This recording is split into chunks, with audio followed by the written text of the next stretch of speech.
একজন IPS madam Howrah স্টেশনে ভিখারি সেজে ভিক্ষা করছিলেন। ঠিক এমন সময় একজন পুলিশ কনস্টেবল এসে তাকে লাঠি দিয়ে মারতে শুরু করলেন। কিন্তু সেই পুলিশ কনস্টেবল যখন সেই ভিখারির আসল পরিচয় জানলেন তখন তিনি চমকে গেলেন।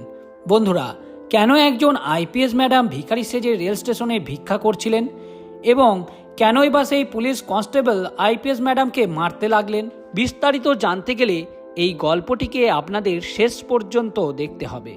গল্পটি শুরু করার আগে আপনাদের কাছে আমার একটাই অনুরোধ, আমাদের চ্যানেলে যদি নতুন হয়ে থাকেন তাহলে দয়া করে আমাদের এই ছোট্ট চ্যানেলটিকে সাবস্ক্রাইব করে আমাদের সঙ্গে যুক্ত থাকুন এবং গল্পটি যদি আপনাদের ভালো লাগে তাহলে আপনাদের একটি মূল্যবান মন্তব্য নিচে কমেন্ট বক্সে কমেন্ট করে জানাতে ভুলবেন না। তো চলুন বন্ধুরা, শুরু করা যাক আজকের গল্প। পশ্চিমবঙ্গের হাওড়া স্টেশন দেশের অন্যতম ব্যস্ত একটা রেল স্টেশন, যেখানে প্রতিদিন লক্ষ লক্ষ মানুষের আসা যাওয়া। কেউ সারাদিন পরিশ্রম করে ক্লান্ত হয়ে বাড়ি ফিরছেন, তো কেউ আবার নতুন আশার খোঁজে পাড়ি দিচ্ছেন বহু দূরে। কেউ চোখে স্বপ্ন নিয়ে অন্য শহরে যাচ্ছেন, তো কেউ আবার প্রিয়জনকে বিদায় জানাতে দাঁড়িয়ে আছেন রেল স্টেশনে। কিন্তু এই জনসমুদ্রের ভিড়ের আড়ালেই ঘটে যাচ্ছে একের পর এক অপরাধ। কোনো এক অজানা বাচ্চা অপহরণকারী চক্র বছরের পর বছর ধরে ছোট ছোট পথশিশুদের অপহরণ করে তাদের পাচার করছে রাজ্যের বিভিন্ন অংশে, এমনকি দেশের বাইরেও। কেউ কেউ দালালের খপ্পরে পড়ে অন্ধকার জগতে হারিয়ে যাচ্ছে, আবার কেউ রীতিমতো দাসত্বের শিকার হতে বাধ্য হচ্ছে। এই শিশুদের মধ্যে বেশিরভাগই ছিল স্টেশন চত্বরে ঘুরে বেড়ানো অনাথ শিশু কিংবা হারিয়ে যাওয়া বাচ্চা শিশুরা। এরকম ঘটনা প্রশাসনের কাছে যে একেবারেই নতুন নয়, এরকম খবর প্রতিনিয়তই প্রশাসনের কাছে আসছিল। কিন্তু কোনো এক অজানা কারণেই এই শিশু পাচারকারী চক্রটিকে বারবারই আইনের ফাঁক গলিয়ে বেরিয়ে যাচ্ছিল। যেন কোনো এক বড়সড় গাফিলতি কিংবা দুর্নীতির জাল এই চক্রটিকে প্রতিনিয়তই রক্ষা করে চলেছিল। কিন্তু এবার পরিস্থিতি যেন আগের চেয়ে আরও ভয়ঙ্কর হয়ে উঠল। শুধুমাত্র গত 2 মাসে হাওড়া ও শিয়ালদাহ স্টেশন থেকে নিখোঁজ হয়েছিল 17টি বাচ্চা। এই সংখ্যা শুধু পরিসংখ্যানই নয়, প্রতিটি শিশুর সঙ্গে জড়িয়েছিল একটি করে পরিবার, একটি করে মায়ের কান্না, একটি করে শিশুর চিরতরে হারিয়ে ফেলা শৈশব। এই ঘটনার পর থেকেই গোটা শহর যেন কেঁপে উঠল। সাধারণ মানুষ থেকে শুরু করে সংবাদ মাধ্যম, সবার একটাই প্রশ্ন, কে বা কারা এর পিছনে জড়িত? কিভাবে বা একের পর এক বাচ্চা শিশুরা দেশের অন্যতম ব্যস্ত রেল স্টেশন থেকে উধাও হয়ে যাচ্ছিল, কিন্তু কেউ টেরই পাচ্ছে না? এই প্রশ্নগুলোর উত্তর খুঁজে বের করার জন্য রাজ্য সরকার এবং কেন্দ্রীয় সরকার তদন্ত সংস্থা যৌথভাবে তারা একটি সিদ্ধান্ত নিলেন। এবার আর শুধু তদন্ত করলেই চলবে না, তাদের নিজেদেরকেও এবার মাঠে নামতে হবে।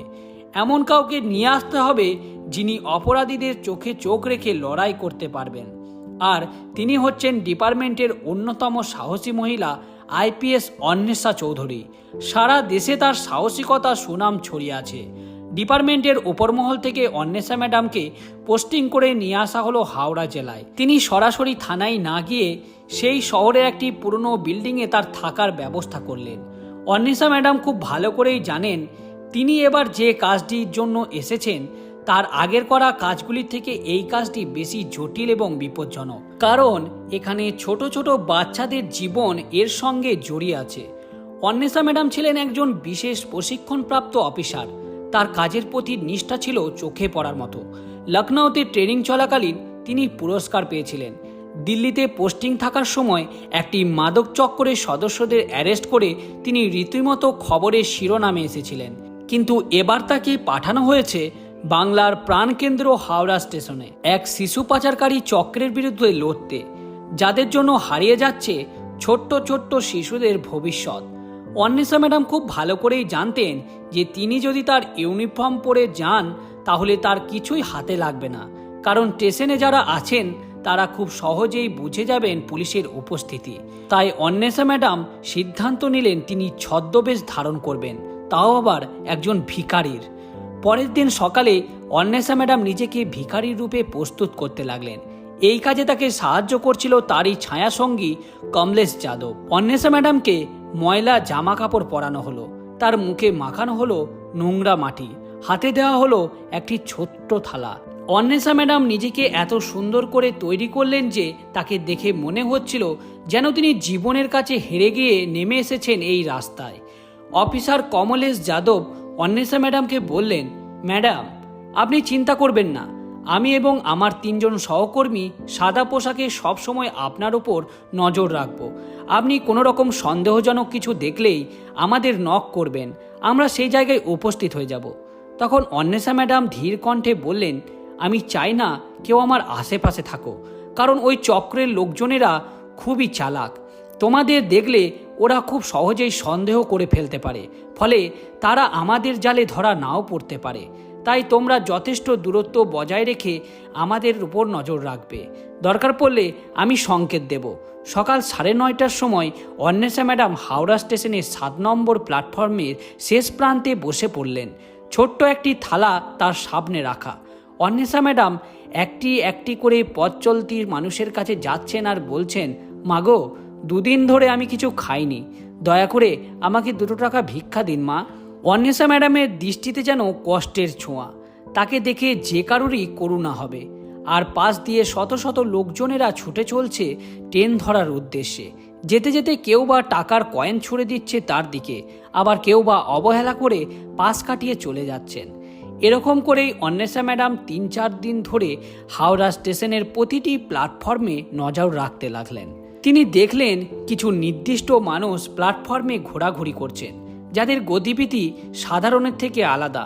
একজন মধ্যবয়স্ক মহিলা বারবার শিশুদের দিকে তাকাচ্ছে এবং তাদের সাথে কথা বলার চেষ্টা করছে।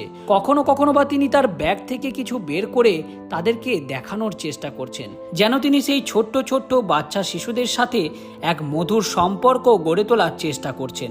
তিনি খেয়াল করলেন আরও একজন যুবক প্ল্যাটফর্মের প্রতিটি মানুষের দিকে নজর রাখছেন এবং ফোনে কাউকে ইনফর্ম করে চলেছেন। তাদের প্রত্যেকেরই হাতে না আছে ব্যাগ এবং না আছে কোথাও যাওয়ার তাড়া। হঠাৎ করেই অন্বেষা ম্যাডাম খেয়াল করলেন একটি 7-8 বছরের বাচ্চা ছেলেকে একজন মধ্যবয়স্ক লোক একটি বিস্কুটের প্যাকেট দেখিয়ে কাছে ডাকছেন। অন্বেষা ম্যাডাম তার তীক্ষ্ণ দৃষ্টিতে তাদের দিকে তাকিয়ে রইলেন। তিনি খেয়াল করলেন সেই শিশুটি প্রথমে লোকটির কাছে যেতে না চাইলেও কিছুক্ষণ পর সেই ছোট্ট শিশুটি মধ্যবয়স্ক লোকটির দিকে এগোতে লাগলেন। ঠিক এমন সময় একটা লাঠির আঘাত হেসে পড়ল অন্বেষা ম্যাডামের পিঠের ওপর। অন্বেষা ম্যাডাম পিছন ঘুরে তাকাতেই দেখলেন একজন পুলিশ কনস্টেবল লাঠি দিয়ে তাকে খোঁচা মারছে। অন্বেষা ম্যাডামকে উদ্দেশ্য করে পুলিশ কনস্টেবলটি বলতে লাগলেন, এই ভিখারি, তুই এই স্টেশনের ভিতরে কি করছিস? জোর চিৎকার করে উঠলেন সেই কনস্টেবলটি। কনস্টেবলটির নাম সুশান্ত। সুশান্ত আরও বলতে লাগলেন, তুই কি এখান থেকে যাবি, না তোকে আমি লাঠি দিয়ে পেটাতে পেটাতে এখান থেকে বের করব? কিন্তু অন্বেষা ম্যাডাম তার কোনো কথার জবাব না দিয়ে সেই ছেলেটির দিকে নজর রাখতে লাগলেন। সুশান্ত তখন আরও বিরক্ত হয়ে বলতে লাগলেন, এই ভিখারি, কথা কি তোর কানে যাচ্ছে না? তুই দেখতে পাচ্ছিস না আমি একজন পুলিশ কনস্টেবল? আমি চাইলে তোকে এক্ষুনি থানায় নিয়ে গিয়ে পেটাতে পারি। কিন্তু অন্বেষা ম্যাডামের মুখে যেন কোনো কথা নেই। তিনি যেন কোনো কিছুর উপর তার তীক্ষ্ণ দৃষ্টি বিরাজ করে রেখেছেন। অন্বেষা ম্যাডাম লক্ষ্য করলেন সেই মধ্যবয়স্ক লোকটি একটি ছোট্ট ছেলেকে তার প্যাকেট থেকে রাখা একটি চকলেট এগিয়ে দিলেন। বাচ্চাটি অত্যন্ত খুশি হয়ে সেই চকলেটটি খেতে শুরু করলেন। কিছুক্ষণের মধ্যেই ছেলেটি যেন জ্ঞান হারিয়ে তার কোলে ঢলে পড়লেন। সেই মধ্যবয়স্ক লোকটি তখন বাচ্চা ছেলেটিকে কোলে তুলে নিয়ে স্টেশনের ভিতর দিয়ে যেতে লাগলেন। অন্বেষা ম্যাডাম বুঝতে পারলেন এ আর কেউ নয়, সেই বাচ্চা পাচারকারী দলেরই কোনো এক সদস্য হবে।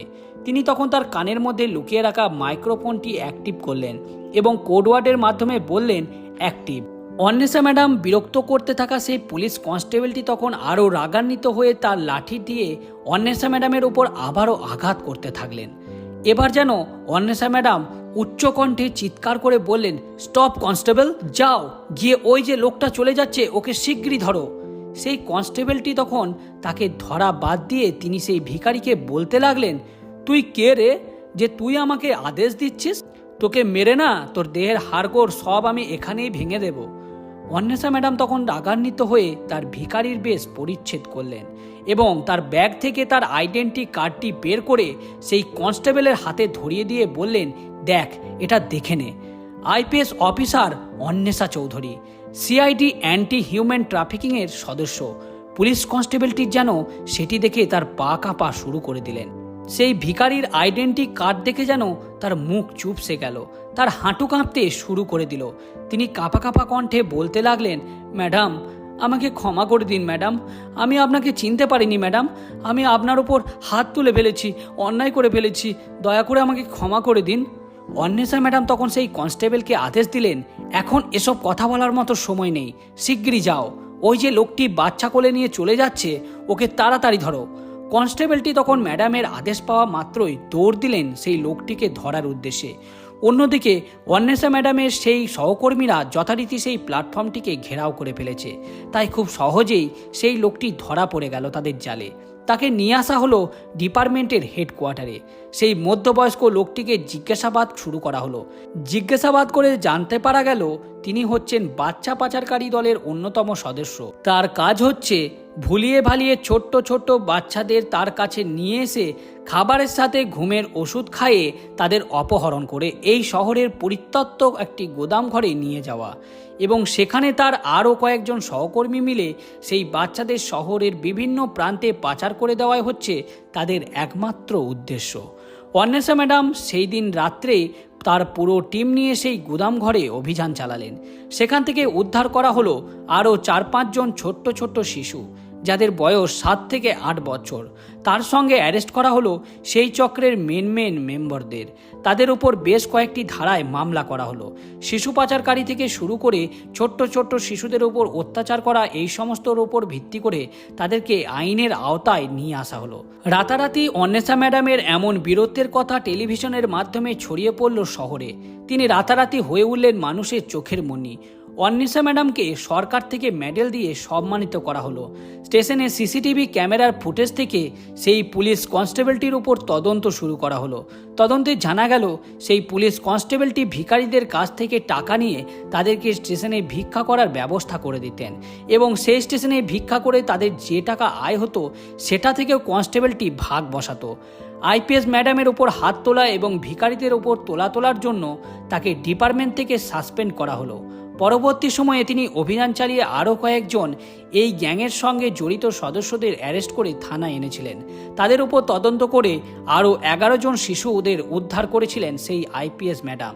সেই সমস্ত শিশুরা এতটাই ছোট ছিলেন যে তারা তাদের নামটাও ঠিক করে বলতে পারছিলেন না। অন্বেষা ম্যাডাম তখন তাদের টেলিভিশনের মাধ্যমে প্রত্যেকটি শিশুর পরিবারের সাথে যোগাযোগ করার চেষ্টা করলেন এবং সেই সমস্ত বাচ্চাদের পরিবারের সদস্যদের হাতে তুলে দিলেন। সরকার তরফ থেকে সেই সমস্ত শিশুদের সাহায্য করা হলো। তাদের উপযুক্ত শিক্ষার পাশাপাশি তাদের উপযুক্ত চিকিৎসার ব্যবস্থা করা হলো। হারিয়ে যাওয়া বাচ্চাদের খুঁজে পেয়ে তাদের মায়েরা অন্বেষা ম্যাডামকে অনেক আশীর্বাদ করলেন এবং বললেন, দিদি, তুমি জীবনে অনেক বড় হবে। তুমি আজ যে সাহসিকতার কাজ করে দেখালে, তোমায় দেখে হয়তো আমাদের ছেলেমেয়েরাও অনুপ্রাণিত হবে। দেখবে তারাও একদিন তোমার মতো দুঃসাহসী কাজ করার জন্য এগিয়ে আসবে।